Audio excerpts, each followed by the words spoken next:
Chapter 8. The Queen's Croquet Ground. A large rose tree stood near the entrance of the garden. The roses growing on it were white, but there were 3 gardeners at it, busily painting them red. Alice thought this a very curious thing, and she went nearer to watch them. And just as she came up to them, she heard one of them say, "Look out now, Five! Don't go splashing paint over me like that." "I couldn't help it," said Five in a sulky tone. "Seven jogged my elbow." On which Seven looked up and said, "That's right, Five. Always lay the blame on others." "You'd better not talk," said Five. "I heard the Queen say only yesterday you deserved to be beheaded." "What for?" said the one who had spoken first. "That's none of your business, Two," said Seven. "Yes, it is his business," said Five, "and I'll tell him. It was for bringing the cooked tulip roots instead of onions." Seven flung down his brush and had just begun, "Well, of all the unjust things," when his eye chanced to fall upon Alice as she stood watching them, and he checked himself suddenly. The others looked round also, and all of them bowed low. "Would you tell me," said Alice a little timidly, "why you are painting those roses?" Five and Seven said nothing, but looked at Two. Two began in a low voice, "Why, the fact is, you see, miss, this here ought to have been a red rose tree, and we put a white one in by mistake, and if the Queen was to find it out, we should all have our heads cut off, you know. So you see, miss, we're doing our best, afore she comes to." At this moment Five, who had been anxiously looking across the garden, called out, "The Queen! The Queen!" and the 3 gardeners instantly threw themselves flat upon their faces. There was a sound of many footsteps, and Alice looked round, eager to see the Queen. First came 10 soldiers carrying clubs. These were all shaped like the 3 gardeners, oblong and flat, with their hands and feet at the corners. Next the 10 courtiers. These were ornamented all over with diamonds, and walked 2 and 2, as the soldiers did. After these came the royal children. There were 10 of them, and the little dears came jumping merrily along hand in hand, in couples. They were all ornamented with hearts. Next came the guests, mostly kings and queens, and among them Alice recognized the White Rabbit. It was talking in a hurried, nervous manner, smiling at everything that was said, and went by without noticing her. Then followed the Knave of Hearts, carrying the king's crown on a crimson velvet cushion, and last of all this grand procession came the King and Queen of Hearts. Alice was rather doubtful whether she ought not to lie down on her face like the 3 gardeners, but she could not remember ever having heard of such a rule at processions. And besides, what would be the use of a procession, thought she, if people had all to lie down upon their faces, so that they couldn't see it? So she stood still where she was and waited. When the procession came opposite to Alice, they all stopped and looked at her, and the Queen said severely, "Who is this?" She said it to the Knave of Hearts, who only bowed and smiled in reply. "Idiot," said the Queen, tossing her head impatiently. And turning to Alice, she went on, "What's your name, child?" "My name is Alice, so please your Majesty," said Alice very politely, but she added to herself, "Why, they're only a pack of cards after all. I needn't be afraid of them."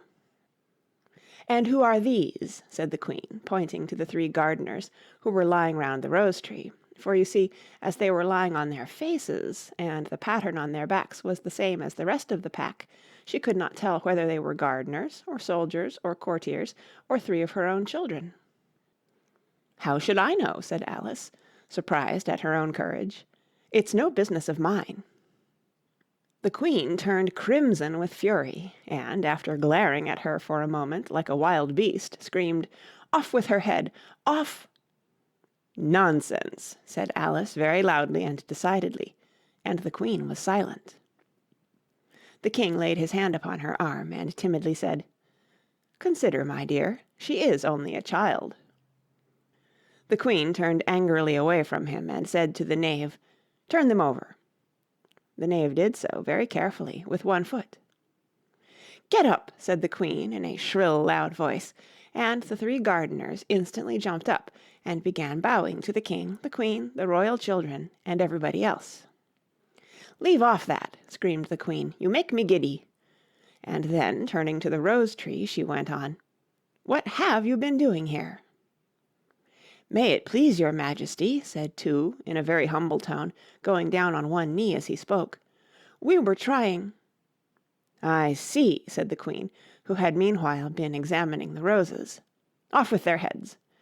And the procession moved on, 3 of the soldiers remaining behind to execute the unfortunate gardeners, who ran to Alice for protection. "You shan't be beheaded," said Alice, and she put them into a large flower-pot that stood near. The 3 soldiers wandered about for a minute or two, looking for them, and then quietly marched off after the others. "Are their heads off?" shouted the queen. "Their heads are gone, if it please your majesty," the soldiers shouted in reply. "That's right," shouted the queen. "Can you play croquet?" The soldiers were silent, and looked at Alice, as the question was evidently meant for her. "Yes," shouted Alice. "Come on, then," roared the queen, and Alice joined the procession, wondering very much what would happen next. It's a very fine day," said a timid voice at her side. She was walking by the White Rabbit, who was peeping anxiously into her face. "Very," said Alice. "Where's the Duchess?" "Hush, hush!" said the Rabbit in a low, hurried tone. He looked anxiously over his shoulder as he spoke, and then raised himself upon tiptoe, put his mouth close to her ear, and whispered, "She's under sentence of execution." "What for?" said Alice. "Did you say, 'What a pity'?" the Rabbit asked. "No, I didn't," said Alice. "I don't think it's at all a pity.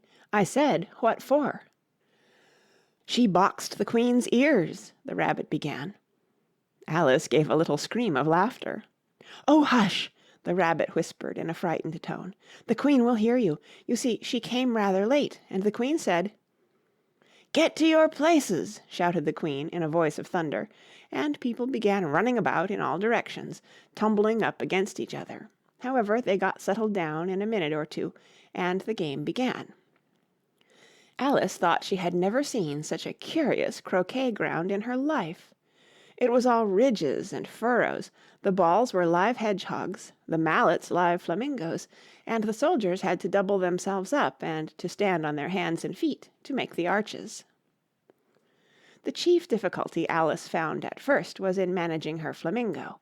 She succeeded in getting its body tucked away comfortably enough under her arm with its legs hanging down, but generally, just as she had got its neck nicely straightened out and was going to give the hedgehog a blow with its head, it would twist itself round and look up into her face with such a puzzled expression that she could not help bursting out laughing, and when she had got its head down and was going to begin again, it was very provoking to find that the hedgehog had unrolled itself and was in the act of crawling away.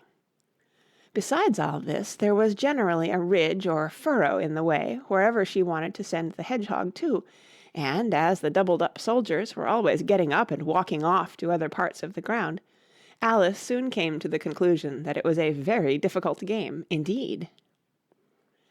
The players all played at once without waiting for turns, quarrelling all the while, and fighting for the hedgehogs, and in a very short time the Queen was in a furious passion, and went stamping about and shouting, "Off with his head!"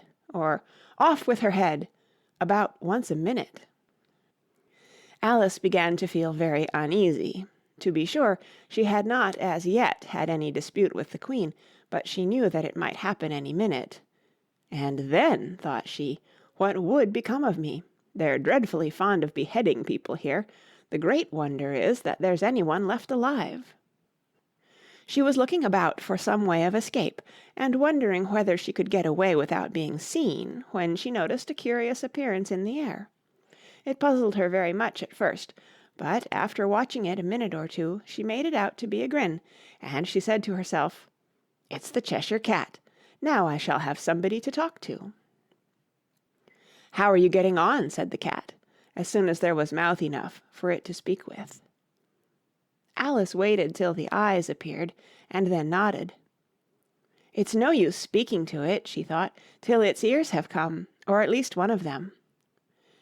In another minute the whole head appeared, and then Alice put down her flamingo and began an account of the game, feeling very glad she had someone to listen to her. The cat seemed to think that there was enough of it now in sight, and no more of it appeared. "I don't think they play at all fairly," Alice began, in rather a complaining tone. "And they all quarrel so dreadfully one can't hear oneself speak. And they don't seem to have any rules in particular. At least, if there are, nobody attends to them. And you've no idea how confusing it is, all the things being alive. For instance, there's the arch I've got to go through next, walking about at the other end of the ground, and I should have croqueted the Queen's hedgehog just now, only it ran away when it saw mine coming." "How do you like the Queen?" said the cat, in a low voice.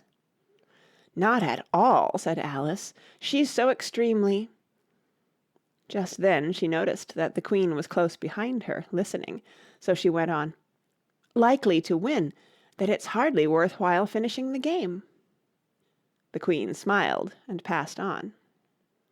"Who are you talking to?" said the King, going up to Alice and looking at the cat's head with great curiosity.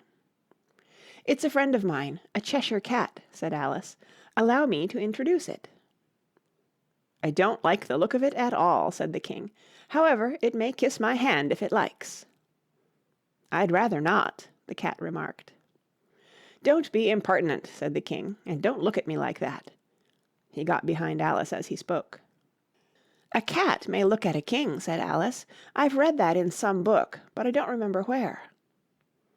"Well, it must be removed," said the King very decidedly, and he called the Queen, who was passing at the moment. "My dear, I wish you would have this cat removed." The Queen had only one way of settling all difficulties, great or small. "Off with his head," she said, without even looking round. "I'll fetch the executioner myself," said the King eagerly, and he hurried off. Alice thought she might as well go back and see how the game was going on, as she heard the Queen's voice in the distance, screaming with passion. She had already heard her sentence 3 of the players to be executed for having missed their turns, and she did not like the look of things at all, as the game was in such confusion that she never knew whether it was her turn or not. So she went in search of her hedgehog. The hedgehog was engaged in a fight with another hedgehog, which seemed to Alice an excellent opportunity for croqueting one of them with the other. The only difficulty was that her flamingo was gone across to the other side of the garden, where Alice could see it trying in a helpless sort of way to fly up into a tree. By the time she had caught the flamingo and brought it back, the fight was over, and both the hedgehogs were out of sight. "But it doesn't matter much," thought Alice, "as all the arches are gone from this side of the ground." So she tucked it away under her arm, that it might not escape again, and went back for a little more conversation with her friend.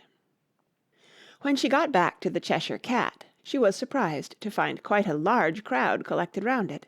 There was a dispute going on between the executioner, the King, and the Queen, who were all talking at once, while all the rest were quite silent, and looked very uncomfortable.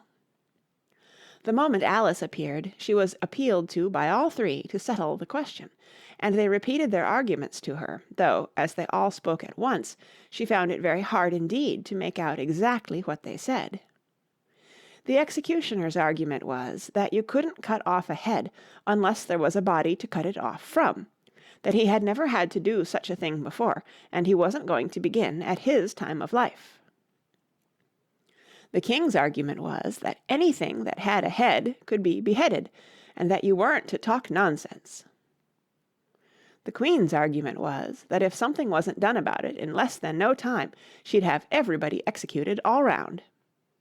It was this last remark that had made the whole party look so grave and anxious. Alice could think of nothing else to say but, "It belongs to the Duchess. You'd better ask her about it." "She's in prison," the Queen said to the executioner. "Fetch her here." And the executioner went off like an arrow. The cat's head began fading away the moment he was gone, and, by the time he had come back with the Duchess, it had entirely disappeared, so the King and the executioner ran wildly up and down looking for it, while the rest of the party went back to the game.